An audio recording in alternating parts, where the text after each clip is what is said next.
Rudy Bautista is a Rule 8 attorney, qualifications only select number of defense attorneys in Utah have in order to defend cases with a capital offense, some involving a possible death penalty.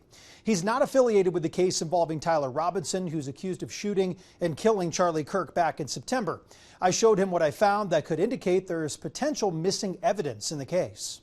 He said, "Hey, I know who Charlie Kirk's shooter is." On September 17th, 2025, Washington County Sheriff Nate Brooksby held a press conference. Our job was not to interview, our job was just to get him here. After Charlie Kirk's alleged shooter was taken into custody in Washington County less than 2 days after the shooting. Within the hour, my friend drove Tyler and his parents to my office, where he was greeted by plainclothes detectives. After learning of this, I submitted a public records request to obtain any video of Tyler Robinson walking into the jail facility. Washington County responded, saying there were no records responsive to the request, as Robinson did not go to the jail area. Our request for any holding room video was denied.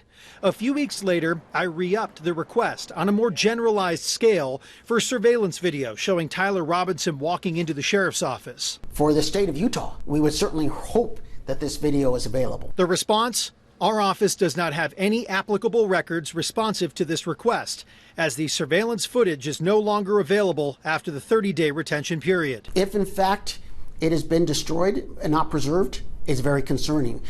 And if it has, then it's very concerning that they're telling you they don't have it. If they no longer have it, I would have expected to say that this video has been provided to the Utah County law enforcement. Please contact them.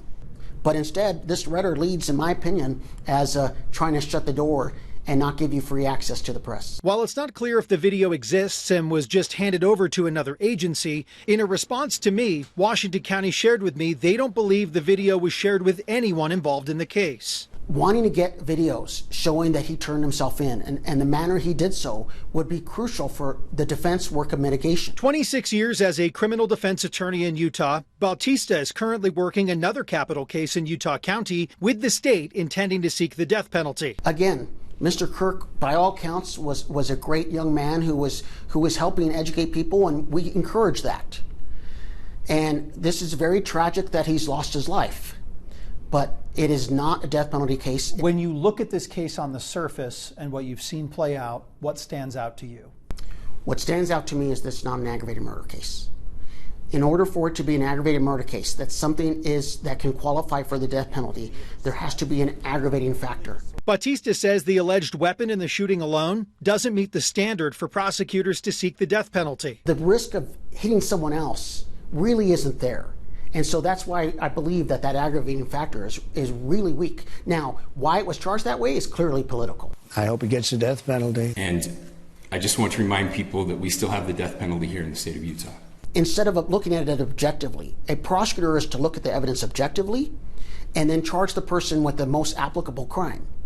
Here, where they're saying it will be this crime, we are now taking evidence, so they're trying to make the facts fit a cause of action that is not applicable. Bautista believes the death penalty conversation in this case was pushed too soon. Certainly suggests abuse in our higher government.